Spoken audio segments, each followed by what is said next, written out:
What if I told you the FBI raided an Amish compound in Ohio after members of a breakaway sect forcibly cut the beards off other Amish men in the night, and the man who ordered every attack called himself a bishop and answered to no?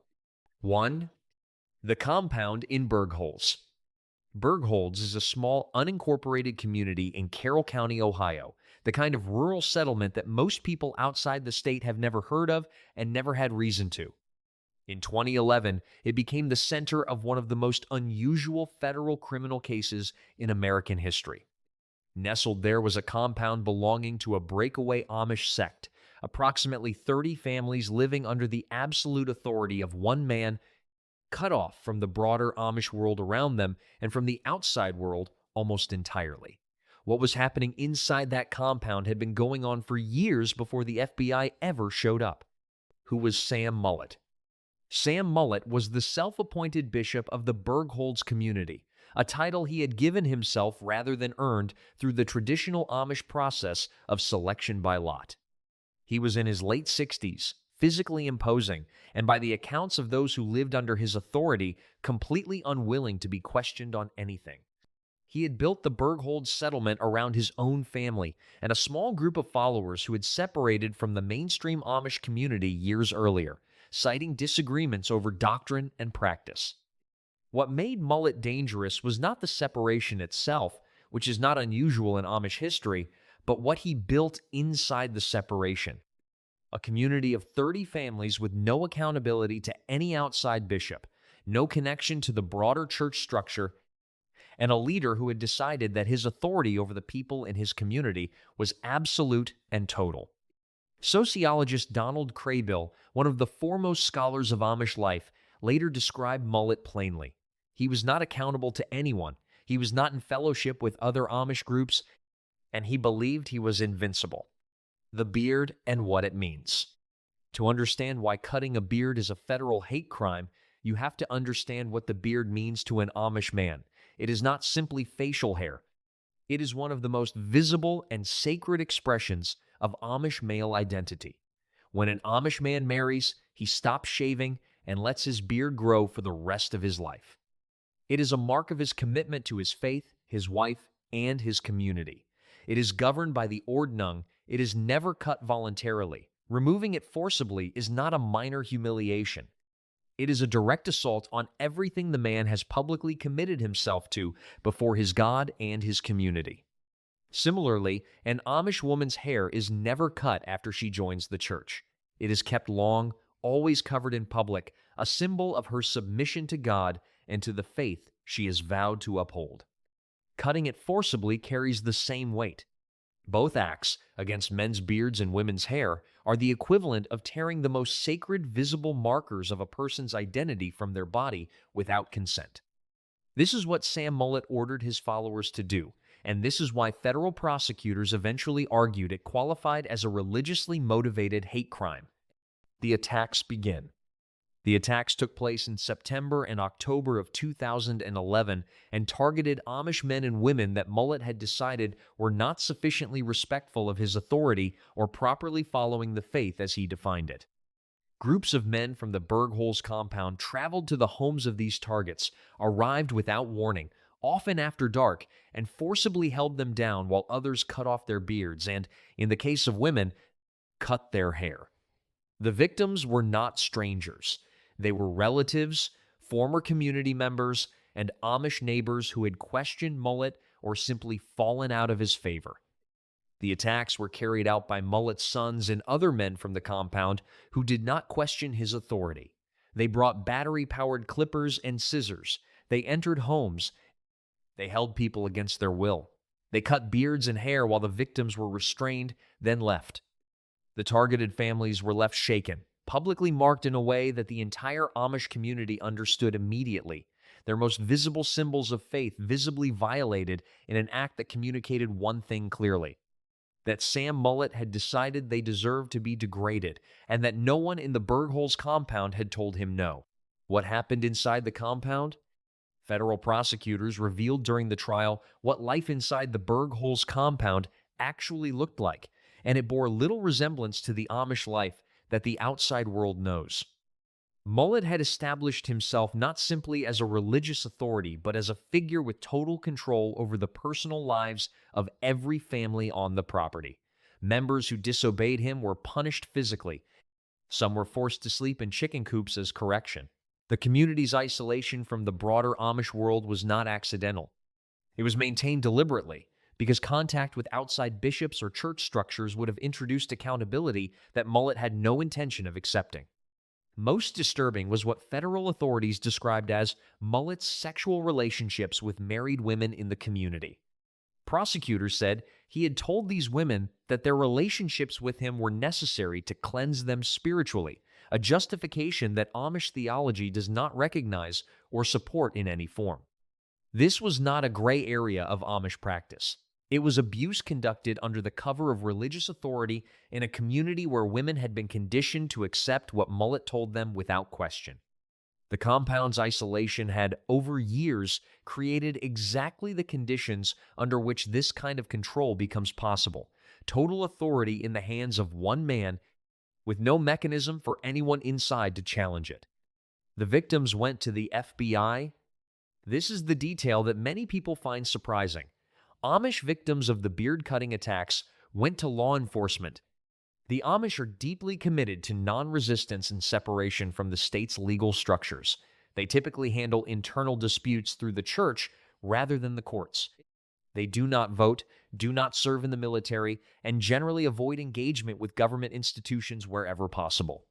For a victim of an Amish-on-Amish attack to contact federal authorities was, in its own quiet way, an extraordinary act. They did it because they had no other option.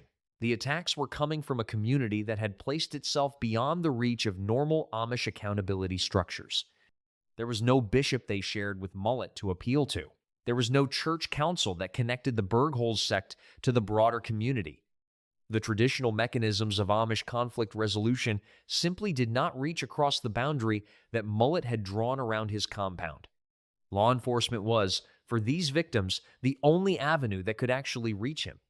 And so they made a decision that was deeply uncomfortable within their own theological framework, because the alternative was to continue being attacked with no recourse at all. The call to the FBI was one of the most significant acts of self-advocacy in recent Amish community history, and the FBI took it seriously. The raid. On the 23rd of November 2011, FBI agents and local sheriff's deputies arrived at the Bergholz compound before dawn. 7 men were arrested, including Sam Mullet and 3 of his sons. The arrests were swift, and the community, which had operated as though it existed outside the reach of any outside authority, found itself confronted with exactly the authority it had spent years ignoring. Mullet was taken into custody without the dramatic confrontation that outsiders might have expected. The power structure that had governed 30 families absolutely for years collapsed in a matter of hours. Federal prosecutors charged Mullet and the 6 other arrested men with hate crimes under the Matthew Shepard and James Byrd Jr. Hate Crimes Prevention Act, arguing that the beard and hair cuttings constituted religious hate crimes because they were motivated by the victim's religious identity and practice. The legal argument was novel. The Amish are not typically thought of as a group that files hate crime complaints against other Amish, but the statute applied and the charges held. The case went forward into one of the most unusual federal criminal trials in the history of the American justice system's encounters with plain communities. For the first time in living memory, an Amish man sat in a federal courtroom accused of crimes against other Amish people, and the outside world watched. The trial. The trial drew national attention precisely because of how strange it was. Federal prosecutors presented testimony from Amish victims who described being held down, their beards cut off in their own homes by men they had known their whole lives. Defense attorneys argued that the attacks were internal religious discipline, a matter of Amish community practice rather than a federal hate crime, and that the government had no business reaching inside a religious community's internal affairs to prosecute what amounted to a spiritual dispute between church members. The jury disagreed. In September 2012, Sam Mullet was convicted on all counts of conspiracy to commit hate crimes. He was sentenced to 15 years in federal prison, the longest sentence among those convicted. His sons and followers received shorter sentences. The convictions were appealed, went through multiple rounds of the federal court system, and were ultimately upheld, though some sentences were reduced in subsequent proceedings. Mullet maintained throughout the entire process that he had done nothing wrong, that the attacks were religious discipline, and that federal authorities had no legitimate claim over what happened inside his community. What the trial produced, beyond the convictions themselves, was a detailed public record of what had been happening inside the Bergholz compound for years, and the picture that record painted was far darker than the beard-cutting charges alone had suggested. The courtroom heard testimony that the broader Amish community found deeply painful, not because they shared Mullet's methods, but because this was now the story the outside world would tell about them. What the community said. The mainstream Amish community's response to the Mullet case was, characteristically, quiet. There was no public statement issued, no press release, no community spokesperson who appeared before cameras to distance the broader Amish world from what had happened in Bergholz. This is not because the community was indifferent. It is because the Amish do not respond to crises through media engagement, and the absence of public comment should not be confused with absence of feeling. Within the community, the reaction was one of grief and deep discomfort. Amish leaders and scholars familiar with the case described the Bergholz compound as an aberration, a situation that could only have developed because Mullet had successfully cut his community off from every accountability structure that normally prevents this kind of abuse. The regular Amish church, for all its strictness, operates through a system of mutual oversight. Bishops are accountable to each other. Congregations have channels through which members can raise concerns. None of those channels existed in Bergholz because Mullet had made sure they did not. The victims themselves, having gone to federal authorities at significant cost to their own theological principles, received their justice and largely returned to their lives. The families inside the Bergholz compound were left to reckon with what they had participated in and what the community around Mullet had allowed to happen while it happened in plain sight. The Bergholz case did not change Amish life broadly. It revealed what Amish life can become when one of its most essential features, the mutual accountability between bishop and congregation and community, is deliberately and systematically removed. What this reveals about Amish authority. The Sam Mullet case is not a story about Amish violence. It is a story about what happens when the structural safeguards of Amish community life are deliberately dismantled and one man is allowed to fill the vacuum with his own unchecked authority.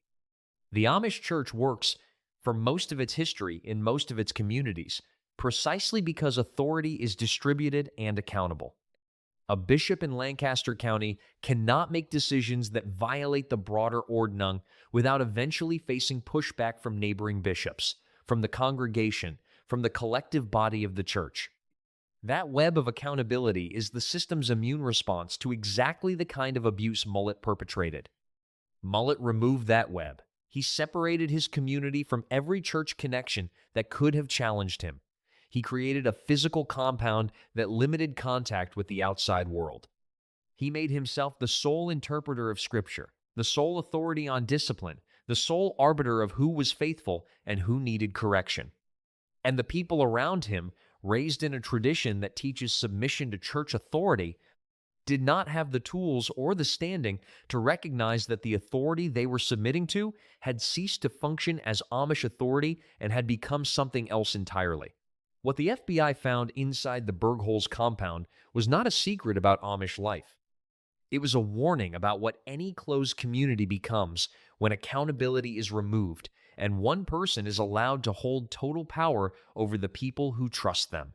The Amish community did not create Sam Mullet, but the isolation he built used the community's own values of obedience and separation as the walls of a prison he built around his followers, and it took federal agents with a warrant to open the door. The FBI raid on the Bergholz compound in November 2011 was one of the strangest mornings in the history of American law enforcement's encounters with the Amish.